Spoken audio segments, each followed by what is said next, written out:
बोल भाते गाता यही मैं तननाथ त्यागो गोविंद दामोदर माधवे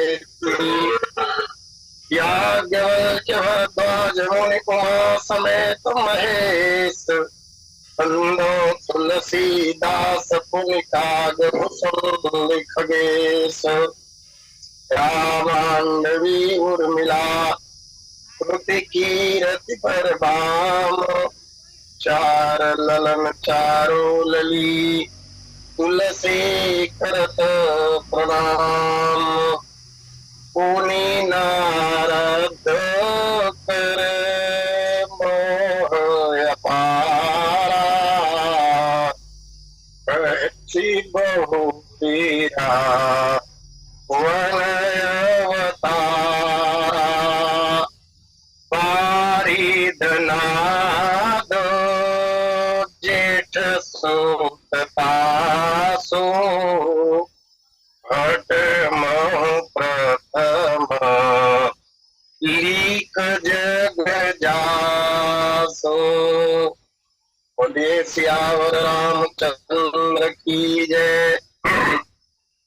परम इष्ट श्री सीतारामचंद्र जी महाराज भगवान भूत भावन महेश्वर जी अंजनी नंदन हनुमान जी महाराज संत शिरोमणि गोस्वामी तुलसीदास जी महाराज श्री राम कथा सत्संग लिंक से जुटे हुए समस्त समाधान अर्चनीय पूजनीय वंदनीय माताओं बहनों, इस दिव्य कार्यक्रम के संचालक एवं संयोजक आदरणीय पटेल जी, आज के प्रथम एवं द्वितीय लिंक के वक्ता क्रमशः प्रथम लिंक के वक्ता श्रीमद् रामचरितमानस के प्रखर प्रवक्ता आदरणीय देशमुख जी और द्वितीय लिंक के वक्ता पूज्य बड़े गुरु जी, आइए आप सबका अभिवादन करते हुए कथा भाग में प्रवेश करने का प्रयास करें। कल कथा के क्रम में हम लोग ने दर्शन किया था रावण का भाई कुंभकर्ण जो बल और शौर्य से संपन्न है। कुंभकर्ण के बल के संबंध में चर्चा हुई थी और उसी क्रम में आज जैसा कि गोस्वामी जी महाराज संकेत करते हैं कि पारिधनाद जेठ सुततासु भट महु प्रथम लीक जग जासु। लंकापति रावण का ज्येष्ठ पुत्र जो मेघनाद के नाम से विश्व में जाना जाता है, इनकी गणना योद्धाओं में प्रथम क्रम पर होता है, ऐसा गोस्वामी जी महाराज कहते। प्रकरण को देखने से पता चलता है कि गोस्वामी जी महाराज ने सबसे पहले रावण के बल और पराक्रम की चर्चा की। रावण के पश्चात कुंभकर्ण के बल और शौर्य का वर्णन किया, लेकिन आयु की गणना के हिसाब से यदि देखा जाए तो लंकापति रावण के छोटे भाई विभीषण की गणना नहीं की, छोड़ दिया उनका नाम और आगे बढ़ गए। रावण के पुत्र की चर्चा कर रहे हैं। लोगों ने पूछा गोस्वामी जी महाराज से कि महाराज क्रम में विभीषण को क्यों छोड़ दिया गया। विद्वानों का ऐसा मत है, विद्वान ऐसा कहते हैं कि विभीषण की गणना सूरवीरों में, योद्धाओं में अथवा भटों में नहीं होती थी। विभीषण महाराज की गणना तो परम भागवतों में हुआ करता है और यहाँ चर्चा चल रही है भटों की, सुभटों की, योद्धाओं की, इसलिए विभीषण जी महाराज की चर्चा यहाँ पर समीचीन न होता। और दूसरी बात, रावण विभीषण जी महाराज को योद्धा मानता भी नहीं है।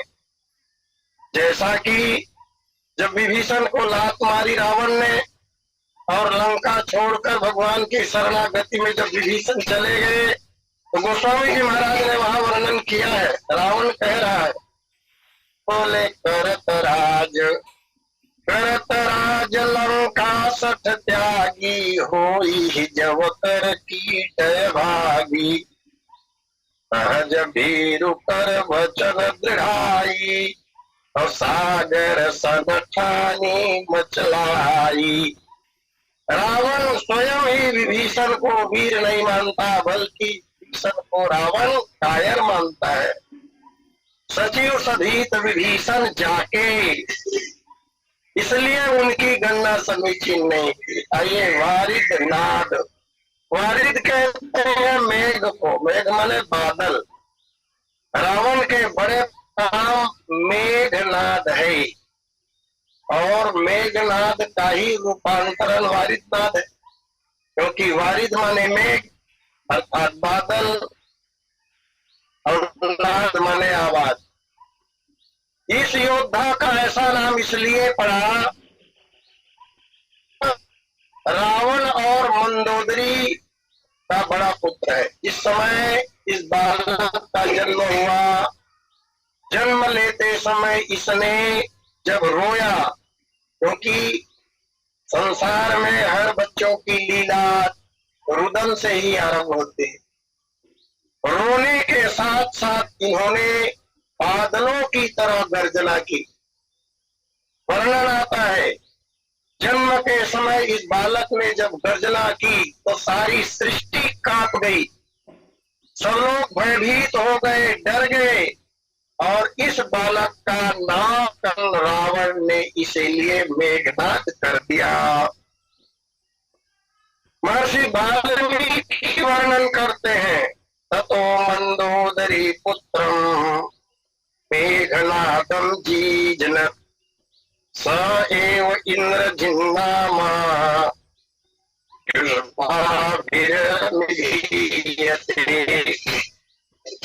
बादलों की तरह गर्जना होने के कारण इसका नाम मेघनाद रखा गया। महर्षि वाल्मीकि, जात मात्रेण ही पुरा तेन रावण सोनदा, रुदतासो महान मुक्तो नादो जलधरोपमः। रोते रोते मेघ के समान गंभीर नाद किया, इसलिए अपने पुत्र का नाम मेघनाद रखा। यह स्वभाव से बड़ा भयंकर था। जब यह बड़ा हुआ, बड़े होने के पश्चात निकुंभला नामक स्थान में जाकर शुक्राचार्य के परामर्श से इन्होंने 7 यज्ञ संपन्न किए। एक कथा के अनुसार तब रावण लंका में नहीं था, रावण में नहीं छुपा था, लंका में था। एक नाथ जी के पास गया, जो दैत्य गुरु है, राक्षसों के गुरु है, शुक्राचार्य के पास जाकर मेघनाथ ने निवेदन किया कि भगवान, मुझे असीम शक्तियां प्राप्त करनी है, एक से बढ़कर एक अस्त्र शस्त्रों को अर्जित करना है। इसके लिए आप उपाय बताने का कष्ट करें। तब शुक्राचार्य ने कहा, बोले मेघनाथ, तब तो तुम्हें यज्ञ करना पड़ेगा। तुम्हारे पिताजी लंकेश रावण दिग्विजय यात्रा में निकले हुए हैं और संसार के बड़े बड़े वीरों को, बड़े बड़े राजाओं को वो परास्त करते जा रहे हैं। उनके भुजबल के सामने संसार में ऐसा कोई वीर है नहीं जो उनसे मुकाबला कर सके। उनके नहीं रहने पर भी लंका पूरी तरह सुरक्षित है पुत्र। लंका शांत भी है, सुरक्षित भी है, और दूर दूर तक कोई लंका में भीषण युद्ध छेड़ दे इसकी संभावना भी नहीं है। इसलिए ऐसे समय का सदुपयोग करो। क्या करना होगा गुरुदेव? तब दैत्य गुरु शुक्राचार्य ने कहा, मैं बतलाता हूं, तुम यज्ञ करो। यज्ञ का अनुष्ठान करो और उन यज्ञों को संपन्न करने से तुम्हें दिव्य शक्तियां प्राप्त होगी। इस तरह शुक्राचार्य की सहायता से, शुक्राचार्य के परामर्श से, और उन यज्ञों में यज्ञाचार्य भी शुक्राचार्य जी ही बने। लगातार 6 यज्ञ संपन्न किए। अग्निष्टोम यज्ञ, अश्वमेध यज्ञ, बहुसुवर्णक यज्ञ, राजसूय यज्ञ, गोमेध यज्ञ और वैष्णव यज्ञ। ये 6 यज्ञ संपन्न हो गए। 6 यज्ञ जब संपन्न हो गए, 7वें यज्ञ की तैयारी थी और ये 7वां जो यज्ञ था ये अंतिम था और इनका नाम था माहेश्वर यज्ञ। माहेश्वर यज्ञ संपन्न करने की तैयारी हो गई थी, तब रावण दिग्विजय यात्रा से लौट कर आया और सीधे वहीं गया यज्ञशाला में। और जब यज्ञशाला में रावण गया है तब शुक्राचार्य ने मेघनाद की जो उपलब्धियां हैं उसको गिनाया है। इन्होंने 6 यज्ञ पूर्ण कर लिए हैं राजन, और इन 6 यज्ञों के पूर्ण हो जाने से बहुत से अस्त्र और दिव्य शक्तियां मेघनाद को प्राप्त हो चुका है। 7वें यज्ञ की तैयारी है तो वहां पर रावण ने मेघनाद से एक बात कही। देखिए, पुत्र जो है वो यज्ञ कर रहा है, गुरु ने भी समझाया कि यज्ञ करो दिव्य शक्तियां प्राप्त करने के लिए। 6 यज्ञ संपन्न हो गए, 7वें यज्ञ की दीक्षा हो गई थी। यज्ञ के पूर्व यज्ञ की दीक्षा लेनी पड़ती है। 7वें यज्ञ की दीक्षा पूरी हो गई थी, तब रावण दिग्विजय यात्रा से लौटा। समाचार सुनने के बाद बहुत थोड़े शब्दों में मेघनाद से रावण ने कहा, पुत्र तुम्हें यज्ञ नहीं करना था। उन्होंने पूछा, क्यों पिताजी? गुरुजी ने तो यज्ञ करने की बात कही थी, आप क्यों रोक रहे हैं? आपका ऐसा विचार क्यों है? तब रावण ने कहा था कि हे पुत्र, यज्ञ जब किए जाते हैं तो यज्ञ में जो भाग दिया जाता है उससे देवता पुष्ट होते हैं। आखिर ये सारे यज्ञ संपन्न करके तुमने देवताओं को ही पुष्ट किया, जबकि देवताओं को पुष्ट नहीं किया जाना चाहिए था। देवताओं को तो निर्बल किया जाना था। देवता निर्बल होते तो ऐसे ही हमारे हाथों परास्त हो जाते। लेकिन तुमने जो यज्ञ कर लिया है सो ठीक, और दीक्षा भी तुमने ले ली है 7वें यज्ञ की, तो 7वां यज्ञ भी संपन्न हो जाना चाहिए।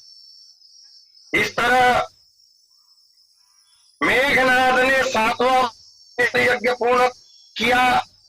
ये माहेश्वर यज्ञ ऐसा यज्ञ है जो सामान्य तौर पर अन्य लोगों के लिए असंभव है। इसके नियम बहुत कठिन है, नियम का पालन और भी ज्यादा कठिन है।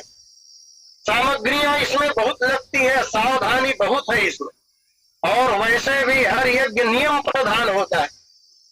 यज्ञों में एक से बढ़कर एक बारीक बारीक नियम होते हैं जिनका पालन अनिवार्य होता है, और एक छोटा सा नियम भी अगर भंग हो जाए तो यज्ञ का फल मिलेगा नहीं मिलेगा, अच्छा फल मिलेगा नहीं मिलेगा, इसकी गारंटी नहीं होती, लेकिन दुष्परिणाम सामने आएगा, ये तय रहता। ये अणुबम और परमाणु बम से भी ज्यादा विस्फोटक है वेद मंत्र। अणु और परमाणु बम इन वेद मंत्रों के सामने कुछ नहीं है, इतने विस्फोटक। कई कथाएं आप जानते हैं इस संबंध में। एक अक्षर के बिगड़ जाने पर, अथवा अक्षर तो वही हो, केवल उच्चारण बदल जाने पर, अगर धीरे बोलना है और जोर से बोल दिए, जोर से बोलना है और मंद स्वर में बोल दिए तो परिणाम उल्टा हो जाता है। इस तरह बहुत सावधानियों की आवश्यकता पड़ती है। जब 7वां माहेश्वर यज्ञ संपन्न हुआ मेघनाथ का, तो भगवान भोलेनाथ, आशुतोष, औढ़रदानी शंकर जी संतुष्ट हुए और मेघनाथ को बहुत से वरदान प्राप्त हो गए उस यज्ञ से। और कथा में एक वर्णन आता है कि इस यज्ञ के होने से इच्छा के अनुसार चलने वाला एक दिव्य आकाशचारी रथ प्राप्त हुआ। भगवान शंकर ने प्रसन्नता पूर्वक माहेश्वर यज्ञ संपन्न होने के उपलक्ष्य में इन्हें दिव्य धनुष प्रदान किया, बाण प्रदान किए, शस्त्र प्रदान किए और तामसी माया प्रदान किए। बहुत महत्वपूर्ण है मेघनाद के जीवन के लिए। और इसी तामसी माया के कारण मेघनाद इंद्रजित हुआ है।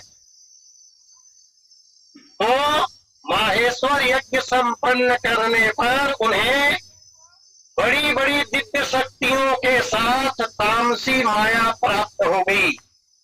और तामसी माया प्राप्त होने पर ऐसा बल मेघनाद के पास आ गया कि वह माया के बल पर जब चाहे तब सूर्य नारायण की किरणों को रोक सकता है धरती पर आने में, जब चाहे तब वह अंधकार उत्पन्न कर सकता है। ये तामसी माया का परिणाम,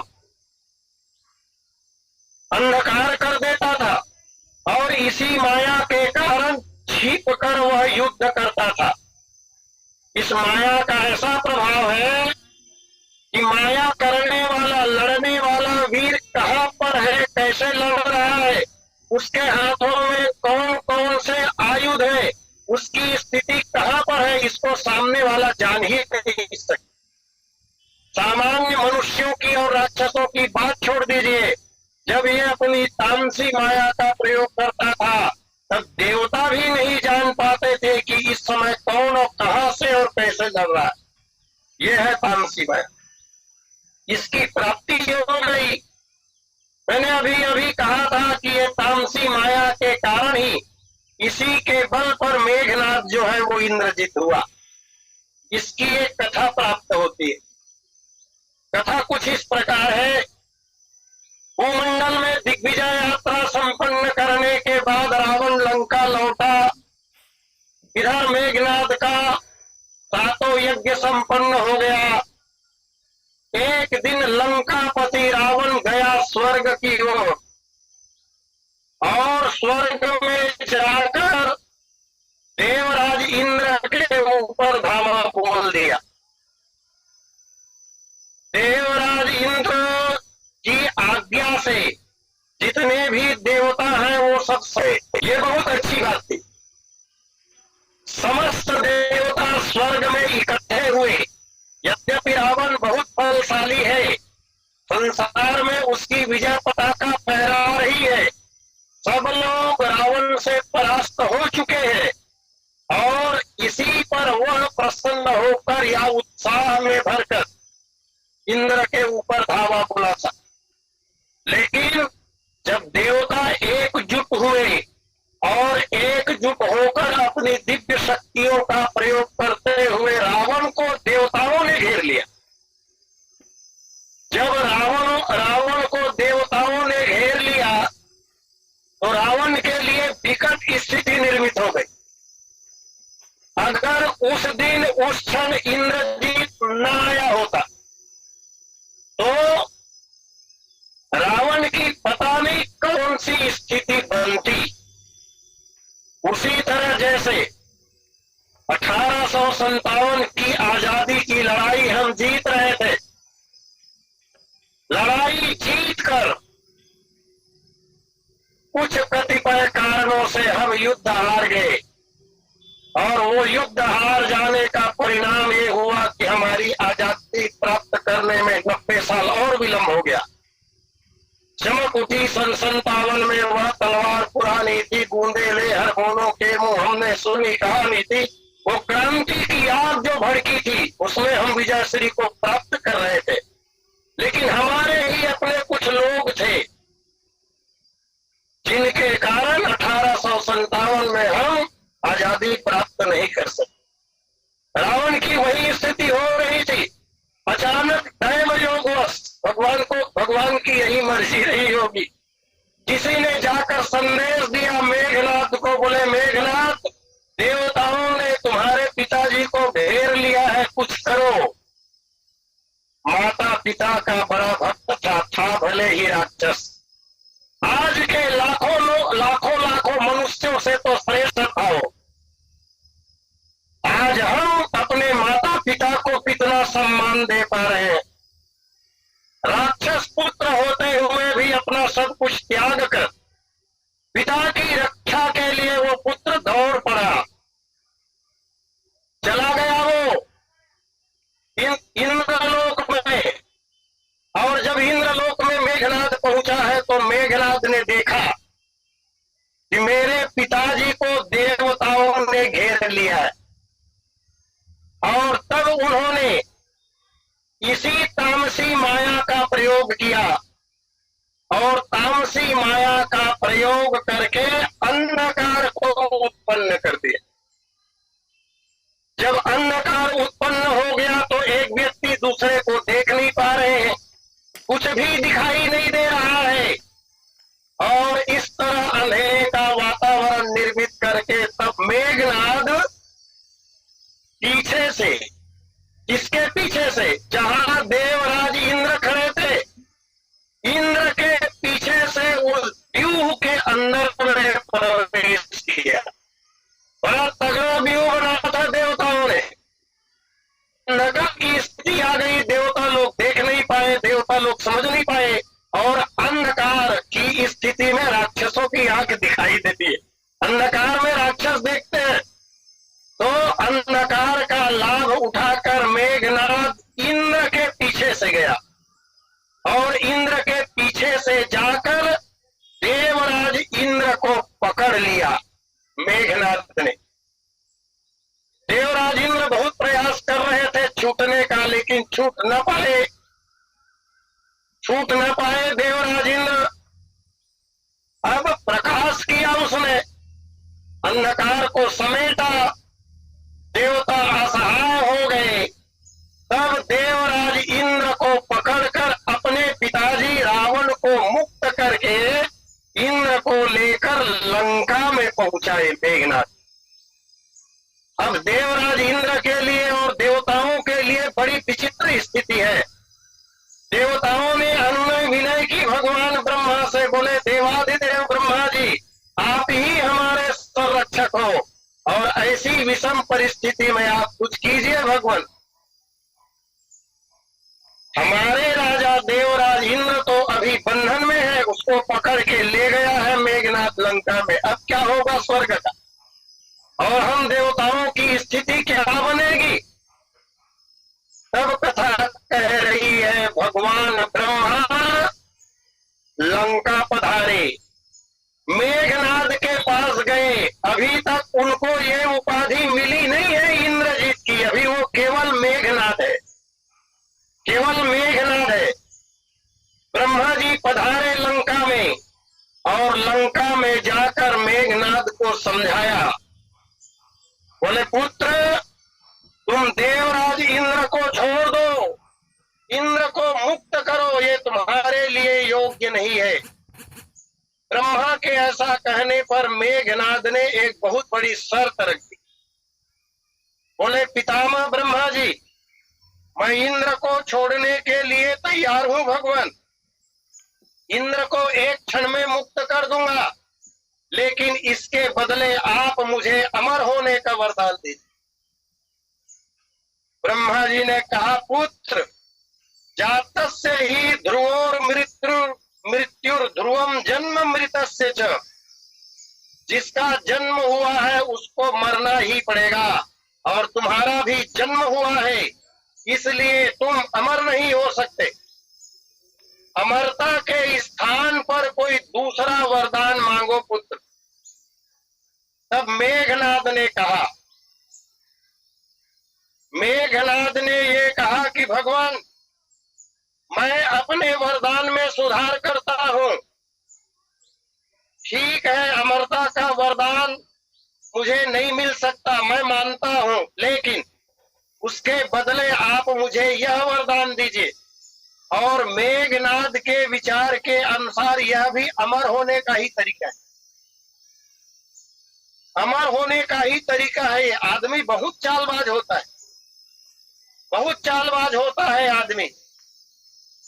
आज भी देखिए, मैं एक निवेदन करूं, हम सब गृहस्थी लोग हैं, हमारे संतान है, हमारे पुत्र हैं।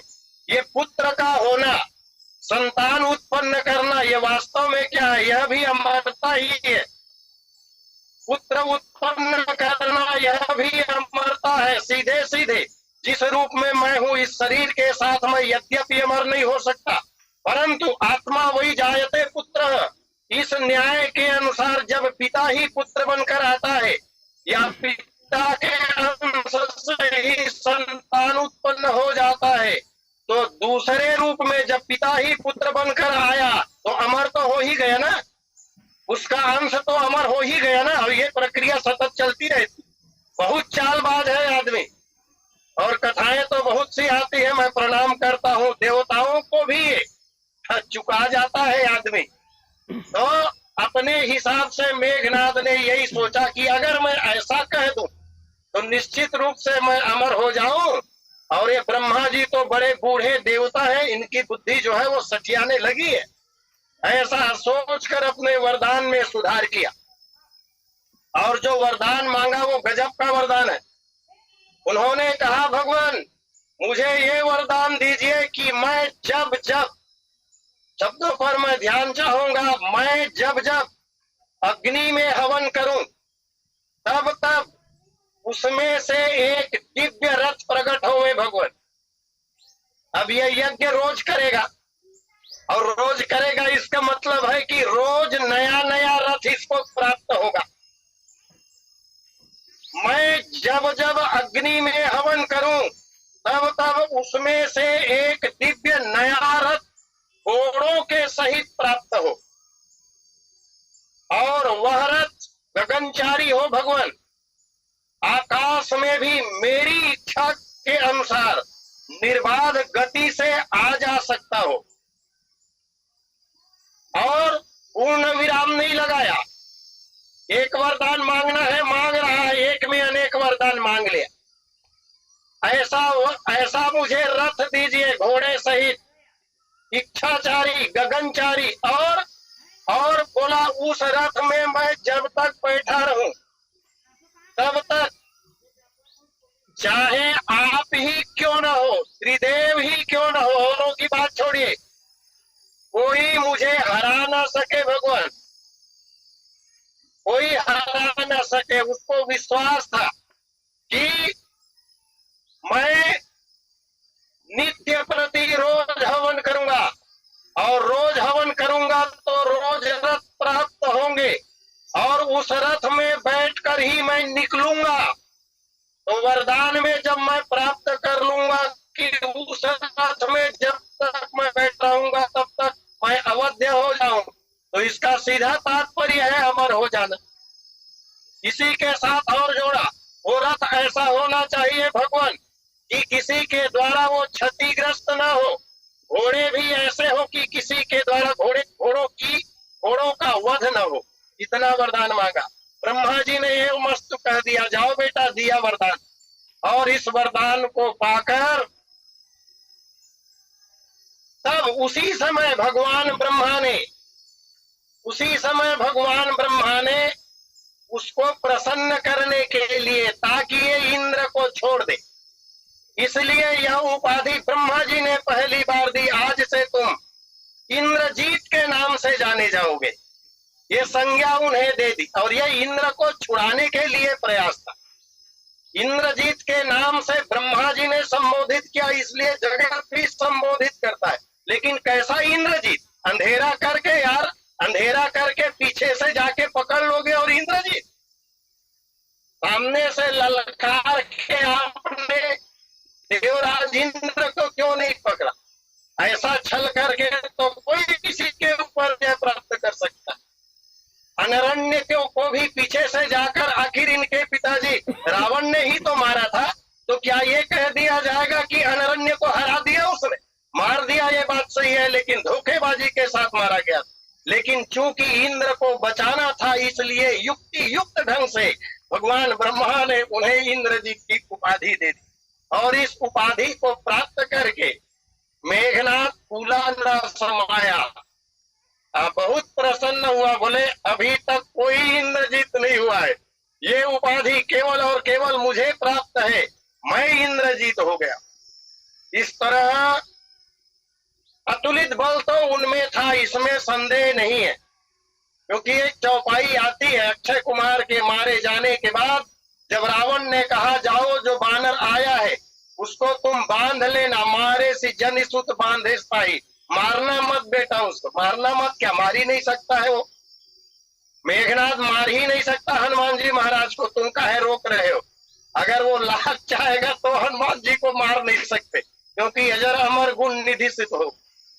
लेकिन बात जीतने के लिए नहीं, मैंने रोक दिया था, मारना मत, बांध के लाना, इसलिए बांध के लाया। बहुत मजेदार बात, मेघनाथ हनुमान जी महाराज को बांध भी नहीं सकता था, बहुत प्रयास करके देख लिया, तब एक बड़ी चाल चली थी उसने, ब्रह्मास्त्र तई साधा कपिमन किन्ह विचार, जौन ब्रह्म सर मानव महिमा मिटई अपार।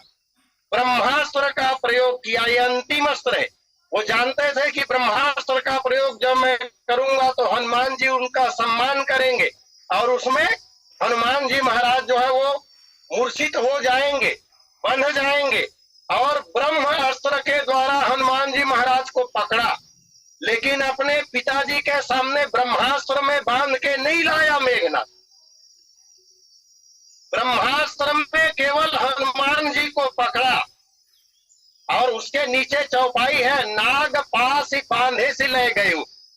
हनुमान जी को पकड़ा ब्रह्मास्त्र में, लेकिन फिर ब्रह्मास्त्र को हटाकर नाग पास में बांधकर हनुमान जी को अपने पिताजी के पास ले गए। ये पाखंड के सिवाय कुछ नहीं था। क्यों?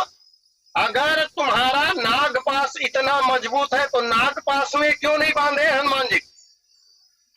हनुमान जी महाराज को पकड़ा गया ब्रह्मास्त्र में और नाग पास में बांध के ले जा रहे हो, ये दिखाने के लिए कि पिताजी और सभासदों देख लो, मैं नाग पास का प्रयोग करके इनको पकड़ के बांध के लाया, जबकि केवल बांध के ले गए हो, पकड़े नहीं हो महाराज। और नाग पास का प्रयोग अगर हनुमान जी को पकड़ने के लिए करते भी ना तो तुम्हारा नाग पास सफल नहीं होता।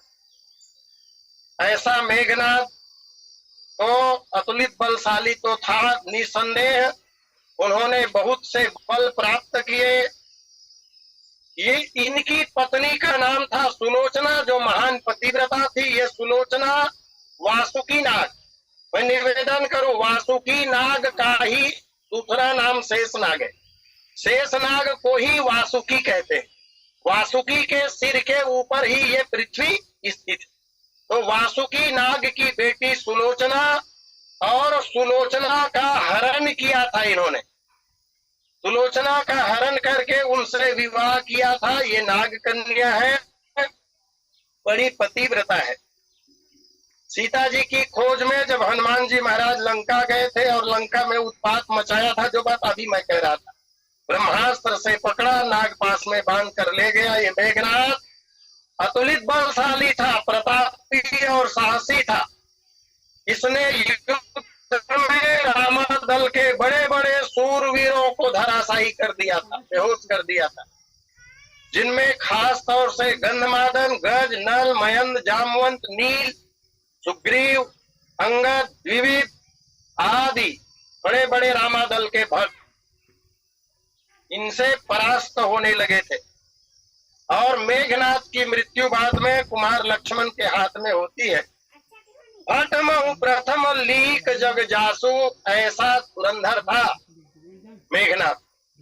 तो विश्व के जो प्रधान योद्धा है, वीर है, उनमें श्रेष्ठ योद्धाओं में इनकी गिनती होती है। वाल्मीकि रामायण के उत्तर कांड में महर्षि अगस्त्य ने भगवान श्री रामचंद्र जी महाराज से बहुत सुंदर बात कही। बोले रघुनंदन, रावण को मारना बहुत बड़ी बात नहीं थी, रावण का वध करना उतना महत्वपूर्ण नहीं है जितना महत्वपूर्ण मेघनाद का वध है पुत्र। क्योंकि रावण की तुलना में मेघनाद अधिक बलवान था, अधिक पराक्रमी था और मायावी भी ज्यादा था। इस तरह इंद्रजीत मेघनाद के बल और शौर्य का वर्णन किया। इतना सब होते हुए भी समय थोड़ा रह गया है। एक छोटी सी कथा मैं निवेदन करूं मेघनाद के संबंध में। ये मेघनाद ने दुनिया के बड़े बड़े योद्धाओं को हराया होगा, तो बालक राम और लक्ष्मण के हाथों स्वयं परास्त हो गया जब भगवान राम और लक्ष्मण बच्चे थे। एक दिन सवेरे सवेरे इंद्रजीत मेघनाद सो करके उठा तो इनकी हथेली में बाल उगाए, हथेली में अंदर भाग में बाल उगाए थे। आश्चर्य में भरा अपने पिताजी जो प्रकांड ज्योतिषी था रावण जाकर के पूछा, पिताजी आज तक देखा सुना नहीं गया है, मेरी हथेली में रातों रात बाल उगाए हैं, पिताजी इसका परिणाम क्या होगा? और रावण ने जब उसका फल देखा तो कहा, पुत्र चिंता का विषय है, तुम्हारा काल पैदा हो गया, तुम्हारा काल पैदा हो गया है। मेघनाद ने पूछा, पिताजी कहा कैसे? तो बोले, चक्रवर्ती सम्राट महाराज दशरथ के पुत्र के रूप में कुमार लक्ष्मण वही तुम्हारे मौत का कारण बनेगा। और तब मेघनाद ने कहा, वो अभी बच्चे है, उसे मैं मार आता हूँ। और तब वो चला गया। उस समय जब वो अयोध्या में पहुंचा है तब सरयू मैया में नौका विहार कर रहे थे दोनों भाई राम और लक्ष्मण। कुमार लक्ष्मण का पैर नाव के बाहर था, लटका हुआ था, लटका दिए थे, उसी में बैठे हुए थे नाव में, नाव के किनारे पैर लटका हुआ था। ये मगर बन के पहुंचा और समय पाकर कुमार लक्ष्मण के पैर को पकड़ कर खींच लिया जल के अंदर। भगवान राम जान गए। भगवान राम ने छोटी धनुही में चढ़ाया बाण और मारा मगर को, ऐसा मारा कि लक्ष्मण को पकड़े पकड़े वो मगर नदी से बाहर भूमि में जा करके गिरा।